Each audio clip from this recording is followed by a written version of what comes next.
Hi, welcome to the new session of the function. This is the last session.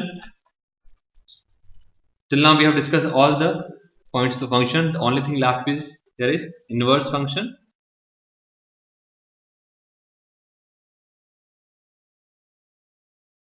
About the inverse function, as the name states, it function को उल्टा करना, inverse करना उस function को. Inverse करने का मतलब ये है कि x को 1/x लिख दिया, right? Say function is f is a function from a to b, right? इसका मतलब y equal to s function define किया मैंने a से b में. तो जो हमारा इनवर्स फंक्शन होगा, जो g होगा, वो क्या होगा? b से a होगा, जहां पे y इक्वल टू gx होगा, राइट? बिल्कुल प्राइमरी लेवल चीजों पे देखते हैं. से सेट a सेट b, यहाँ का जो एलिमेंट p है, अगर वो इसके एलिमेंट से p एलिमेंट इसे q एलिमेंट से डिफाइन होता है f से, ठीक है, सेट a सेट b. तो ये q एलिमेंट जो p से डिफाइन होगा उसको बोलेंगे f इनवर्स और g है, यानी इसी चीज को हम बोलते हैं इनवर्स. अब इनवर्स फंक्शन के लिए बहुत इंपॉर्टेंट बात है, फंक्शन डिफाइन होता है कि इसके सारे एलिमेंट की इमेज इसके अंदर हो, राइट? अब मैं इनवर्स की बात कर रहा हूँ, इसमें इसके सारे एलिमेंट्स की इमेज यहाँ होनी चाहिए. अगर इसके सारे एलिमेंट्स की इमेज यहाँ पे होनी चाहिए, इसका मतलब इसके सारे एलिमेंट्स जो होंगे वो क्या होंगे? कोडोमेन होंगे. कोडोमेन किसके बराबर होने चाहिए? यहाँ पे इसकी रेंज के बराबर होने चाहिए, यानी कि सारे एलिमेंट्स यूज होने चाहिए और कोडोमेन इसका रेंज के बराबर होने चाहिए. तो दोनों बातों को मान रखते हैं, क्या कहते हैं हम कि सारे एलिमेंट्स यूज होने चाहिए. इसका मतलब फंक्शन क्या है? सारे एलिमेंट्स यूज हो रहे, फंक्शन क्या है हमारा? ये ऑन टू हो गया. तो function should be onto function. Onto function मतलब ये होता है कि सारे जो कोडोमेन है रेंज के बराबर होती है, तो ऑन टू फंक्शन होता है. इसका मतलब हमें सारे इसके एलिमेंट्स यूज करने ही है, तो फंक्शन रेंज और कोडोमेन बराबर होना चाहिए. सेकेंड थिंग, फंक्शन के सारे एलिमेंट्स यूज होने हैं. यहाँ फंक्शन डिफाइन होता है कि इसके एलिमेंट यूनिकली एसोसिएटेड है. अब इनवर्स फंक्शन की बात करें, इसका मतलब ये भी यूनिकली एसोसिएटेड होना चाहिए. अगर ये भी यूनिकली एसोसिएटेड है और इधर वाला फंक्शन भी यूनिकली एसोसिएटेड है, इसका मतलब फंक्शन क्या हो गया? ये हमारा f, हमारा फंक्शन क्या होना चाहिए? 1 1. अगर हमारा f फंक्शन जो है, f मतलब सेट a वाला फंक्शन, अगर हमारा फंक्शन 1 1 है, तो ऑब्वियसली यहाँ से हम डिफाइन कर पाएंगे. ऑन टू होगा तो ही हम डिफाइन कर पाएंगे. इसका मतलब इनवर्स फंक्शन जब होना चाहिए तो हमारा फंक्शन क्या होना चाहिए? ऑन टू फंक्शन भी होना चाहिए और 1 1 फंक्शन भी होना चाहिए. इनको मिक्स करके बोलते हैं तो function should B bijective, right? Next thing is, first thing, function r to r fx equal to x plus 2. Find the inverse of this function. तो इनवर्स निकालना है हमें, y equal to x plus 2. हमें देख लिया कि function क्या है, कि पॉलिनोमियल फंक्शन है, लीनियर है, तो ऑन टू तो होगा और 1 1 भी होगा. इनवर्स निकालना आसान है. y minus 2 इक्वल टू, यानी कि हमारा x equal to y minus 2 is your inverse function. Convert कर लेते हैं इसको, मतलब y equal to x minus 2 जो है हमारा इनवर्स फंक्शन होगा, that is gx equal to x minus 2 is your inverse function, right? y equal to ln x plus under root of 1 plus, ठीक है. यहाँ पे हमें डोमेन दिया हुआ है, डोमेन r दिया हुआ है, हमें इसका इनवर्स निकालना है. इनवर्स निकालने के लिए पहले पता करना पड़ेगा फंक्शन जो है वो 1 1 है और ऑन टू है. वो चेक कर लेते हैं कि 1 1 ऑन टू है या नहीं. इनवर्स की बात करते हैं, तो y equal to ln x plus under root 1 plus x square, right? y infinity भी क्या है यहाँ पे? ln इंफिनिटी रखेंगे तो x infinity plus 1 upon infinity क्या आएगा? ln इंफिनिटी आएगा, राइट? अगर मैं इस फंक्शन को ध्यान से देखूं, और हमने पुराने वीडियोस देखे हो, इस फंक्शन को हमने ध्यान से देखूं अगर, तो y x अगर ये है, राइट, तो y माइनस एक्स क्या आता है हमारा? क्या आया था? Minus of ln. So f of minus x here was minus ln x plus under root of 1 plus x square, ठीक है. तो हमारे पास फंक्शन आ गया माइनस एक्स की वैल्यू आ गई, यानी कि हम ये कह सकते हैं कि y x is equals to, right, y x से minus times of y of minus x. इसका मतलब फंक्शन क्या है? Odd function, right?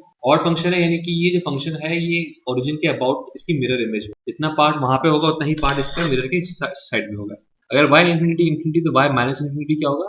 Minus infinity होगा, राइट? फंक्शन क्या हमारा? ऑड फंक्शन है, ये हमें पता लग गया. इसका मतलब y इंफिनिटी है, y माइनस इंफिनिटी क्या? माइनस इंफिनिटी है. इसका मतलब जो इसकी रेंज है वो क्या है? r आ गई. रेंज इसकी अगर r आ गई है, कोडोमेन इसका r है, इसका मतलब फंक्शन क्या है? ऑन टू फंक्शन है. रेंज इज योर r और कोडोमेन बाय डिफॉल्ट r होता है, तो रेंज अगर r के बराबर है तो फंक्शन ऑन टू है. ये बात तो क्लियर होगी, फंक्शन ऑन टू है. और ये बात भी सही है कि ये फंक्शन 1 1 भी है, ठीक है. लॉगरिथम फंक्शन जो होते हैं 1 1 फंक्शन होता है, ये कंटिन्यूअसली इंक्रीज करते जाते हैं, तो ये 1 1 फंक्शन भी हो गया. ये बाइजेक्टिव फंक्शन हो गया. इसका मतलब इसका इनवर्स हम निकाल सकते हैं. इसका इनवर्स निकाल लेते हैं. y equal to ln x plus under root of 1 plus x. इसका मतलब e raise to power y हो गया x plus under root of 1 plus x square solve कर लेते हैं थोड़ा इसको। e raise to power y minus x equal to under root of 1 plus x square, e raise to power 2y minus 1 equal to 2 raise to power 2 into x into e raise to power y, and so x is equals to 1 by 2 e raise to power y minus e raise to power y। ये हमारा solution आ गया। यानी कि जो हमारा f inverse y अगर मैं लिखता हूँ तो क्या हो गया हमारा वो 1/2 e raise to power y minus e raise to power y। और इनवर्स फंक्शन की बात करो तो e raise to power x minus e raise to power minus x, ये फंक्शन हो गया जो कि inverse function, right. Inverse function की एक और खूबसूरती ये होती है कि ये जो फंक्शन होते हैं ये मिरर इमेज होते हैं y equal to x line के अबाउट। अगर मान लो कि मैं एक y equal to x line बनाता हूँ क्योंकि ओरिजिन से पास होगी y इक्वल टू x, अगर मेरा एक फंक्शन है, सपोज करो मेरा ln x y equal to ln x, उसका ग्राफ ऐसे कुछ आएगा, ठीक है, 1,0 पे। तो अगर इसकी मिरर इमेज बनाता हूँ इसके about y equal to x के अबाउट, मिरर इमेज कुछ ऐसी बनेगी, राइट। अगर इसकी मिरर इमेज अगर ऐसी बनती है 0,1, तो ये इसका इनवर्स फंक्शन होता है। ये क्या हो जाएगा, ये अगर ये fx है ये क्या आएगा f इनवर्स x, और f इनवर्स हम चेक कर लें तो e raise to power x होगा। तो इसका ऑब्वियसली ये e raise to power minus x, e raise to power x का जो फंक्शन होता है ऐसे ही होता है। तो हमें इस तरीके से इनवर्स फंक्शन मिल जाता है। इनवर्स फंक्शन की बहुत खूबसूरती है कि उसकी मिरर इमेज होती है y इक्वल टू x के अबाउट। इसका मतलब जब भी अगर fx और f डैश x की बात करें, fx और f इनवर्स x की बात करता हूँ, ये दोनों अगर फंक्शन मिलते हैं, अगर जरूरी नहीं कि मिले, अगर मिलेंगे तो कहाँ मिलेंगे, y इक्वल टू x पे मिलेंगे, राइट। अगर ये दोनों फंक्शन कहीं ना कहीं मीट करते हैं तो मीट करेंगे y equal to x line पर, राइट। अदरवाइज ये मीट नहीं करेंगे बिकॉज ये मिरर इमेजेस के about. Find solution x square minus 3x equal to 3 minus 9 plus 4x upon 2 पर x इज लेस देन 3/2। ये बात आ गई, यानी कि हमारे पास ये गिवन है x स्क्वायर माइनस 3x और ये फंक्शन गिवन है, हमें सॉल्यूशन निकालना है। तो जैसा मैंने अभी पहले बताया था कि इनवर्स फंक्शन के बारे में बताया, solution y equal to x होता है। एक बार थोड़ा चेक कर लेते हैं इसको, थोड़ा इजी हो जाएगा। fx अगर मान लें हम 3x स्क्वायर माइनस 3x है, ठीक है, यानी कि y equal to x square minus 3x, and so x square minus 3x minus y equal to 0 and x is equals to 3 plus minus under root of minus b plus minus b square minus 4ac, b square हो गया 3 तो 9 plus 4y upon, same सा दिखाई दिया, ऐसा अक्सर हो जाता है। अगर हम डायरेक्टली इस चीज को सॉल्व करते बहुत कॉम्प्लेक्सिटी फंस जाते, हमने यहाँ सॉल्व किया तो हमें चीज दिखाई दी कुछ कुछ सिमिलर है, राइट।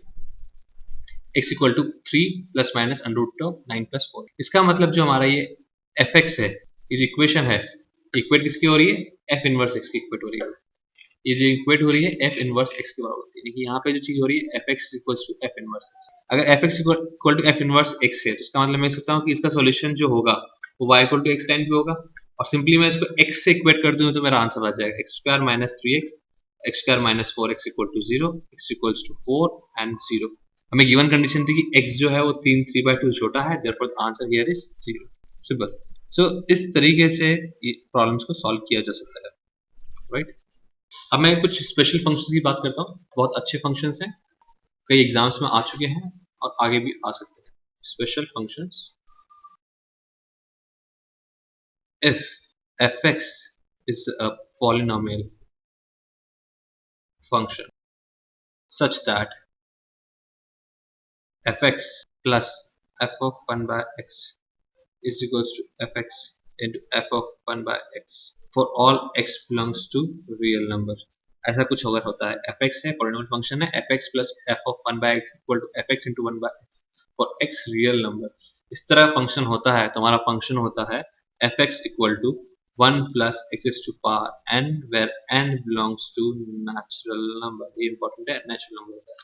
तो fx अगर polynomial fx plus 1 upon x equal to fx into 1 upon fx होता है, यानी कि एडिशन है या मल्टीप्लिकेशन है, इस तरह फंक्शन आता है तो फंक्शन होता है 1 plus x to power n।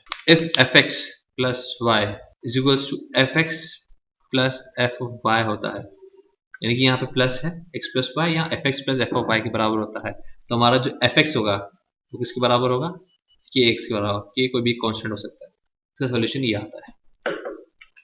तीसरा हमारा f of x plus y जो है f of x into f of y है, तो हमारा fx जो होगा a raise to power kx होता है। कंफ्यूज मत होना, पहले जो था वो f of x प्लस f of 1 by x था और वो multiple to f of x into 1 by x था। ये चीज डिफरेंट है, f x plus y is equals to f x into f। तीसरा पॉसिबल है f x फंक्शन क्या हो, एक्सपोनेंशियल फंक्शन हो, that is a raise to power kx।